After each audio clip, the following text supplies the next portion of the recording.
Good morning everyone. कैसे हैं आप लोग? I hope you all are fine. And today we are going to discuss about the pre-British education system that was existed in India in the form of पाठशालास. Okay.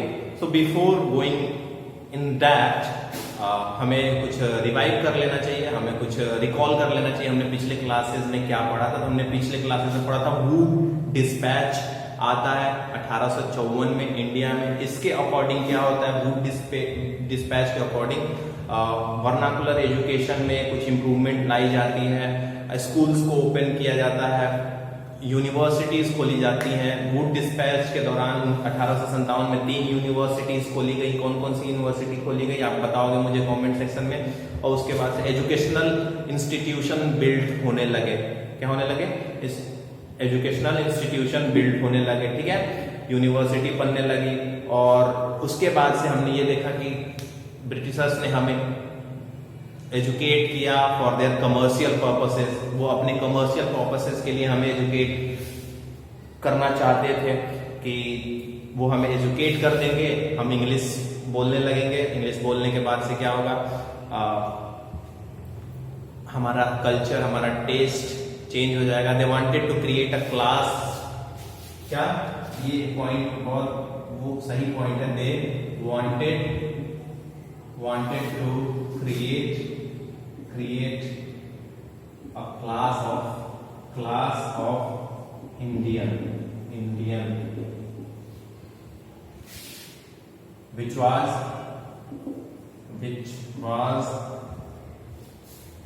Indian. यहाँ पे Indian लिखा. they wanted to create a class which was Indian in blood and color, but English in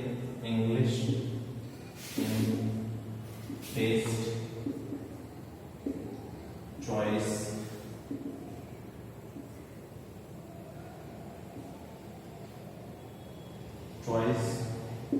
culture. Okay. What they wanted basically, they wanted to create a class in India. India में वो एक class create करना चाहते थे. वो class जो Indian हो खून और कलर और खून से, तो वो इंडियन लगे, बट उनका टेस्ट, उनका चॉइस, उनका जो भी कल्चरल थिंकिंग थी वो चेंज हो जाए. ठीक है. और इसके अकॉर्डिंग, इसके थ्रू वो चाहते थे कि ये लोग, they don't wanted all people of India to be educated. वो सारे मास एजुकेशन नहीं चाहते थे. दे डोंट, यहां पे ऐसे लिखो, मास एजुकेशन को वो नहीं सपोर्ट करते थे. ये कहते थे कि एक क्लास को हम पढ़ाएंगे, एजुकेट करेंगे, इंग्लिश एजुकेट करेंगे, और धीरे धीरे वो डाउनवर्ड ट्रिकल हो जाएगा. और धीरे धीरे ये जो क्लास तैयार होगा ये अपने लोगों को क्या करेगा? पढ़ाएगा. ठीक है, ये अपने लोगों को पढ़ाएगा. तो ये यही चाहते थे. They wanted to create a class. Okay. और ये जो क्लास होता, ये मास और गवर्नमेंट के बीच का इंटरप्रेटर बन जाता. मास और गवर्नमेंट के बीच का इंटरप्रेटर समझते हो? जब दो डिफरेंट भाषा के लोग होते हैं और जब एजुकेट करते हैं तो उनके लिए एक ट्रांसलेटर चाहिए होता है ना. देखो, कभी मोदी जी जाते हैं यूनाइटेड नेशन में बात करने के लिए, या फिर चाइना का कोई इंसान जाता है प्रेसिडेंट यूनाइटेड नेशन में बात करने के लिए, तो वो भाषा अपने ही लैंग्वेज में बोलता है, लेकिन जो बाकी यूरोपियन कंट्रीज या अमेरिकन कंट्रीज के जो लोग होते हैं वो उस भाषा को नहीं समझ सकते, तो उसके लिए एक ट्रांसलेटर रखा जाता है. ठीक है. तो ये एक तरीके से ये ट्रांसलेटर का काम करने वाले थे. This class was about to become the interpreter between British and masses of India. Masses का मतलब यहाँ पे क्या है? मासेस का मतलब है बहुत सारे जो लोग हैं, जो हमारी लोअर क्लास की जो पीपल थी उस समय, वो मास थी उस समय. आज भी मास में कौन है? मास का मतलब ही होता है बहुत ज्यादा अमाउंट में. ठीक है, बहुत ज्यादा अमाउंट में लोग. तो ये मास एजुकेशन नहीं देना चाहते. They just wanted to provide education to elite family students, इस इलीट फैमिली के स्टूडेंट के लोगों को ही ये एजुकेशन देना चाहते थे। और ये इनकी थ्योरी ये थी कि जैसे ये पढ़ लेंगे फिर ये अपने से नीचे वाले लोगों को धीरे धीरे पढ़ाएंगे, और इस तरीके से डाउनवर्ड ट्रिकल थ्योरी किसी को बोलते हैं कि पहले ये पढ़ेंगे फिर इसके बाद से नीचे वाले लोग पढ़ाई कर लेंगे। लेकिन ऐसा कुछ भी नहीं हुआ।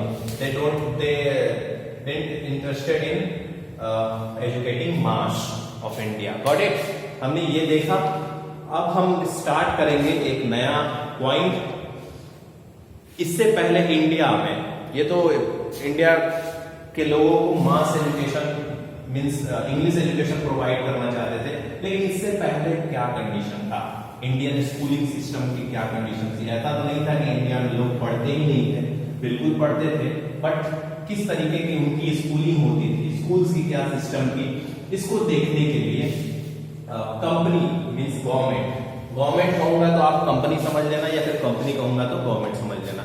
कंपनी एक इंसान जिसका नाम है विलियम एडम, उनको एक टास्क प्रोवाइड करती है, एक टास्क देती है कि जाओ and you tour the districts of Bengal and Bihar and find out the condition of students and the institutions in which they are studying. तो इसमें जाते हैं विलियम एडम्स क्या करने के लिए, स्कूल की कंडीशन को देखने के लिए। तो रिपोर्ट ऑफ विलियम हम पढ़ेंगे, द रिपोर्ट ऑफ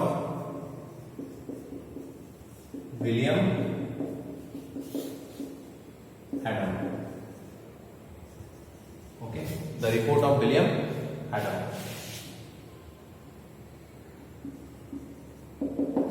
ये रिपोर्ट किसके लिए था?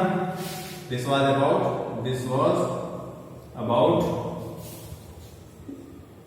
The existing pathshalas of India. Okay, ये पाठशाला क्या है? What were the pathshalas? They are the medium of education. यही उस समय लोगों को एजुकेट कर रहे थे, हमारे जो छात्र थे उनको एजुकेट करने का यही एक मोड था। और इनको पढ़ाया किसमें जाता था, किस लैंग्वेज में पढ़ाया जाता? वर्नाकुलर मीडियम में पढ़ाया जाता था, वर्नाकुलर लैंग्वेज में पढ़ाया जाता था। जब ये रिपोर्ट तैयार करते हैं तो इससे क्या क्या निकल के आती है सामने, तो ये देखते हैं कि कोई भी सर्टेनिटीज नहीं है। ठीक है, पाठशाला में कोई भी सर्टेनिटीज नहीं है। एजुकेशन सिस्टम क्या है? पहले जो नंबर ऑफ पाठशाला जिनको मिलता है 1 लाख। ओके, 1 लाख पाठशाला एंड 20 स्टूडेंट्स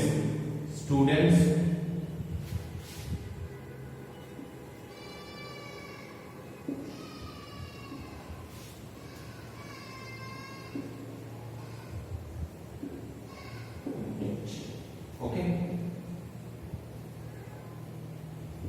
सारे 1 लाख जब ये ट्रेवल करते हैं बंगाल और बिहार के डिस्ट्रिक्ट्स में, तो ये देखते हैं कि वहां पे पाठशाला है और उनकी संख्या कितनी है? 1 लाख। हर पाठशाला में 20 स्टूडेंट है, मतलब 20 लाख स्टूडेंट उस समय पढ़ाई कर रहे थे। It was a considerable amount of student. ये बहुत बड़ी अमाउंट होती है पढ़ाई करने के लिए। ठीक है, बहुत ज्यादा लोग अभी भी इन्वॉल्व थे स्टडिंग में उस समय में। ठीक है, और क्या देखते हैं कि जिस पाठशाला में ये पढ़ाते हैं उस पाठशाला में टीचिंग का काम कौन करता है? तो गुरुदेव। कौन? गुरुजी वर द टीचर्स। ओके, इस पाठशाला में टीचिंग का काम कौन करता था? गुरुजी। अब पाठशाला में आपके स्कूल में क्या क्या होता है? You can see the resources over your school like black board, books, benches, separate classes. ऐसा कुछ भी नहीं था। यू हैव टू पे the fee of your education. आपको अपने एजुकेशन के लिए फी पे करना पड़ता है, लेकिन इस समय ऐसा कुछ भी नहीं था। फिक्स फी पे करना होता है आपको, कि जैसे मान लो आपके क्लास का फी है 400 रुपए या 800 रुपए या 1200 रुपए, जो भी है एक फिक्स पे है। चाहे वो आप अमीर हो या फिर गरीब हो, कोई भी बच्चा हो उसको उतना फी पे करना पड़ता है।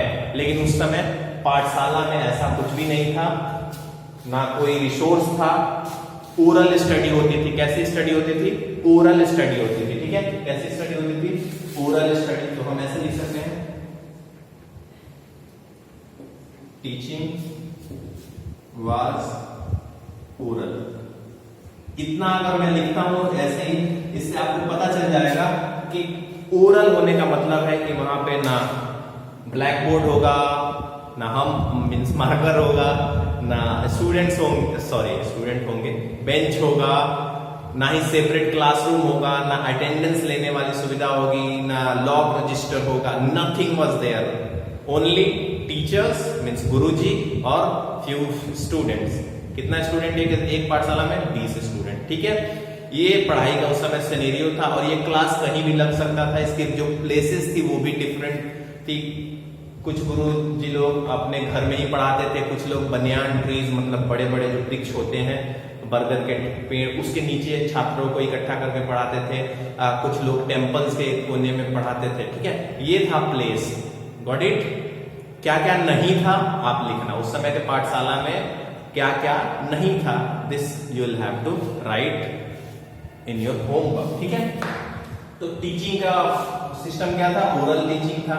नो फिक्स पेमेंट था, no fix payment of fee, payment of फी।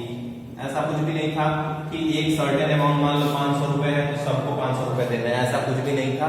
अगर कोई गरीब बच्चा है तो वो अपने कंडीशन के हिसाब से फी जमा करता था, और कोई अमीर बच्चा है तो वो अपने कंडीशन के हिसाब से फी जमा करता था। Got it? दूसरी बात ये थी, टाइम का कोई भी वो नहीं था, फ्लेक्सिबल एजुकेशन सिस्टम था।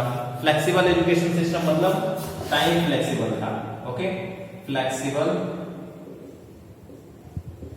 Timing was flexible. ओके, ऐसा नहीं था कि अभी का जो टाइमिंग है हमारा, आपको 8 बजे से लेकर 2 बजे तक पढ़ाई होती है, लेकिन ऐसा उस समय कुछ नहीं था। पाठशाला में जो बच्चे थे, कुछ बच्चे ऐसे थे जो अपने माता पिता की हेल्प करने के लिए, जिनके माता पिता पीजेंट्स थे, उनको हेल्प करने के लिए उनको खेत जाना पड़ता था, तो उस समय वो पढ़ाई नहीं कर पाते थे। इसके बाद वो पढ़ाई कर सकते थे। तो ऐसा कुछ भी नहीं था कि एक फिक्स टाइमिंग है उसी समय सबको आके पढ़ाई करना है। So this was the condition of pathshalas during the time of 18th century, means you can say early 19th century. ठीक है, ये रिपोर्ट कौन तैयार करते हैं?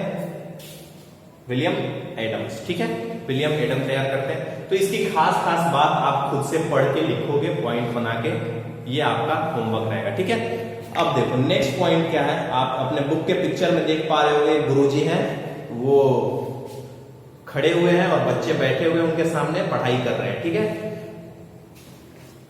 अब देखो अब क्या होता है कि ब्रिटिश ईस्ट इंडिया कंपनी जब ये रिपोर्ट देखती है तो उसे लगता है कि बहुत सारे बच्चे इन्वॉल्व है पढ़ाई में, बहुत सारे बच्चे इन्वॉल्व है पढ़ाई में, तो क्यों ना ये जो एग्जिस्टिंग इंफ्रास्ट्रक्चर है पढ़ाई का, स्कूलिंग का, मतलब ये इंफ्रास्ट्रक्चर है, इसमें ही हम थोड़ा सा चेंज लाके बच्चों को वर्नाकुलर मीडियम में ही पढ़ाना स्टार्ट करते हैं।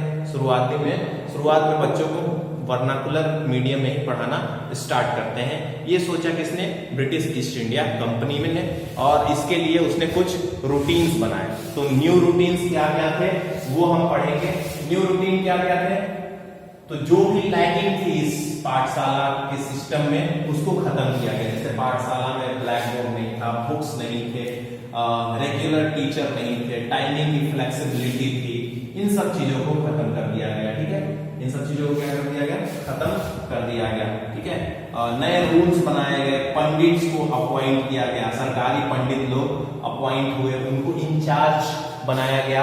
एक पंडित जी 4 या 5 विद्यालय के इंचार्ज थे। उनका क्या टास्क था? उनका टास्क था इंस्पेक्शन करने का, और जिस विद्यालय में वो जाके इंस्पेक्ट करते उसकी रिपोर्ट प्रिपेयर करके वो गवर्नमेंट को देना था उनको कि इस विद्यालय में कैसी पढ़ाई है, अगर कुछ इंप्रूवमेंट की जरूरत है तो उसके लिए सजेशन देना पड़ता था उनको।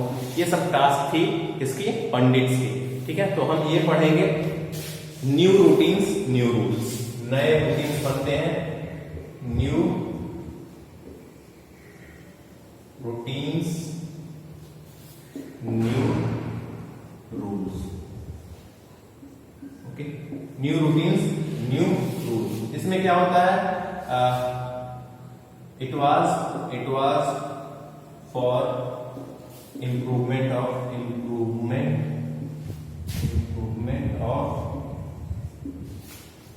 education in पाठशाला। ओके, पाठशाला में जो एजुकेशन था उसको इम्प्रूव करने के लिए ये नए रूटीन्स बनाए गए। इसमें क्या था, सब चीज को फिक्स किया गया। फिक्सेशन क्या फिक्स हुआ, टाइमिंग को फिक्स किया गया, फी को फिक्स किया गया, ठीक है। टीचर्स को फिक्स किया गया कि टीचर्स भी रहेंगे, उनको भी सैलरी दी जाएगी। ओके, और क्या किया गया, अपॉइंट किया गया, किसको अपॉइंट क्या किया गया, गवर्नमेंट पंडित्स को, गवर्नमेंट पंडित्स। इनका क्या काम होता था गवर्नमेंट पंडित्स का, इनकी टास्क थी कि ये जो पाठशाला है, 4-4 या 5-5 पाठशालाओं का इनको वो दिया जाता था, इंचार्ज बना दिया जाता था। और उसके अंदर जो भी एजुकेशनल एक्टिविटीज करानी थी उनकी इंप्रूवमेंट के लिए उनका ये टास्क हुआ करता था, ठीक है। तो इस तरीके से जो हमारी पाठशाला की एजुकेशन चल रही थी उसमें इंप्रूवमेंट लाने की कुछ कोशिश की गई, किसके द्वारा, कंपनी के द्वारा, ठीक है। यही सब कोशिश की गई। क्या क्या कोशिश हुई, तो पहला कि नए रूल्स बनाए गए, फी वगैरह को वो किया गया, फिक्स किया गया। एनुअल एग्जामिनेशन, क्या एनुअल एग्जामिनेशन ऐसा लिख सकते हो, एनुअल एग्जामिनेशन स्टार्ट हुआ।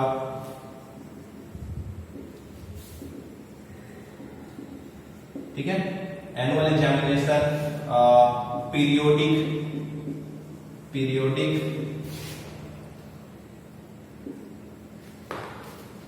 असेसमेंट लिख सकते हो, पीरियोडिक असेसमेंट क्या होता है, आप लोग भी एग्जाम देते हो ना, हर 2-2 महीने 3-3 महीने पे एग्जाम देते हो ना, even you give examination at your weekend also sometimes. Okay, क्यों, फॉर योर ओन असेसमेंट। और हम लोग उसको क्या करते हैं, असेस करते हैं, हम लोग उसकी जांच करते हैं। इन द सेम वे उस समय ये सब सिस्टम्स अडॉप्ट की गई। क्या अडॉप्ट की गई कि आपको जो पाठशाला में गुरुजी होंगे उनकी ये रिस्पॉन्सिबिलिटी होगी वो एनुअल एग्जामिनेशन हेल्ड करें और पीरियोडिक असेसमेंट करें बच्चों का, और इसका रिपोर्ट प्रिपेयर करें, और रेगुलर क्लास में क्या करें, रेगुलर, ऐसा नहीं था कि क्लासेस जब बंद किया तब रेगुलर क्लासेस लेना था। ये किसकी रिस्पॉन्सिबिलिटी थी, ये गुरुजी की रिस्पॉन्सिबिलिटी थी। इसको आप लोग सजा के लिख देना, मैं बस पॉइंट आउट कर दे रहा हूं। ओके, फी का हो गया, एनुअल एग्जामिनेशन, जो भी एजुकेशन जो दिया जाने लगा वो क्या था, स्टार्टेड थ्रू बुक्स। स्टार्टिंग में जो पाठशाला थी उसमें ओरल एजुकेशन होता था, बुक्स वगैरह नहीं थी, प्रिंटेड बुक्स नहीं थी।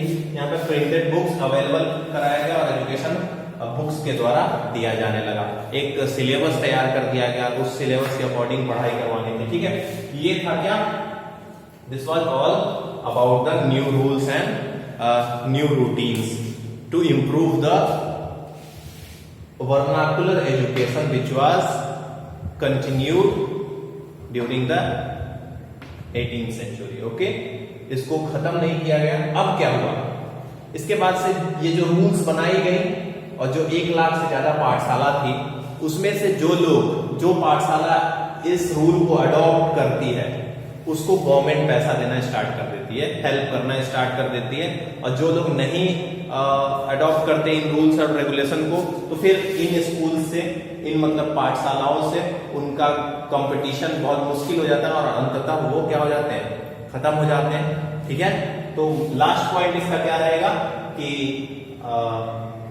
The pathshala which adopted these new rules, government started giving grants to them, उनको ग्रांट्स देना शुरू कर दिया गवर्नमेंट ने। ग्रांट्स का मतलब क्या होता है, पैसा प्रोवाइड करना शुरू कर दिया, रिसोर्स देना शुरू कर दिया। ठीक है, इस तरीके से वर्नाकुलर एजुकेशन में थोड़ी सी इंप्रूवमेंट देखी जा सकती थी। लेकिन इसका एक बैड कॉन्सिक्वेंस क्या हुआ कि जो गरीब बच्चे थे जिनको काम करना पड़ता था अपने मन पेरेंट्स के साथ खेतों में जो पीजेंट्स थे, उनके लिए अब टाइमिंग जो यहाँ पे फिक्स हो गई थी, तो उनकी स्टडी यहाँ पे क्या हो गई, रुक गई। तो ये इसका एक निगेटिव पॉइंट था, ठीक है। और बाकी नेशनल एजुकेशन के बारे में हम नेक्स्ट क्लास में पढ़ेंगे। Thank you very much. इससे रिलेटेड आपको क्या करना है, आपको वो रिपोर्ट लिखना है जो बना के दिया था किसने, विलियम एडम्स ने, ऑन द पाठशाला एजुकेशन, और उसके बाद से क्या सुधार की गई पाठशाला एजुकेशन में गवर्नमेंट के द्वारा, ये लिखना है। Got it? Okay, bye.